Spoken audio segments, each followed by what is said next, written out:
বলো, তোমাকে নিয়ে সমস্যা বলো।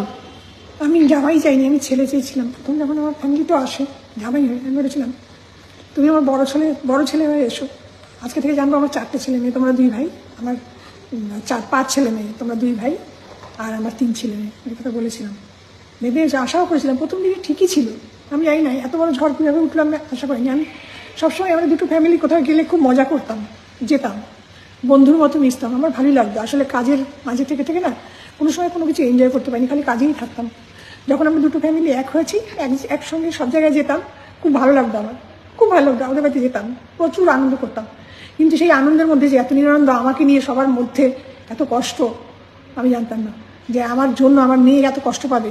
শেষমেশ উঠেই এলো যে মাকে ছাড়তে হবে, মাকে ছাড়তে হবে। এই কথা শুনেছি, কিন্তু আমি কখনো ভাবিনি যে আমাকে নিয়ে এত সমস্যা তৈরি হবে। আমি কখনোই চাইনি আমার মেয়ের সংসার ভাঙুক।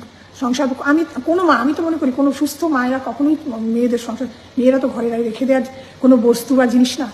তাদের সংসার করতে দিতেই হবে, পাঠাতেই হবে। চিরকাল তো আমরা মা বাবারা বেঁচে থাকবো না। আর আমার গতকাল আমার এখনো অবধি আমার মন মেজাজে একদম ঠিক নেই। জানি যে যারা মায়েরা আছো বিশেষ করে, তারা বুঝতে পারবে সন্তানের এরকম ঘটনা ঘটলে তাদের মায়েদের মনের অবস্থা কি থাকে। আমি জানি না কাকে কি আমি বলেছি না বলেছি, সেটা নিয়েও নাকি আমাকে অনেক কিছু বলছে। আমি আর কিছু বলতে চাইছি না। আমার খাওয়া নেই, ঘুম নেই। কেন কোনো মায়েদেরই খাওয়া ঘুম থাকে না।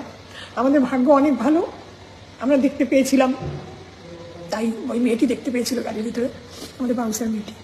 প্রাণী বেঁচে গেছে, হয়তো বাস্তব না। আর এটা আমার মেয়ে নাটক করেনি, এটা অনেক কষ্টেই মেয়েটা কাজটা করেছে।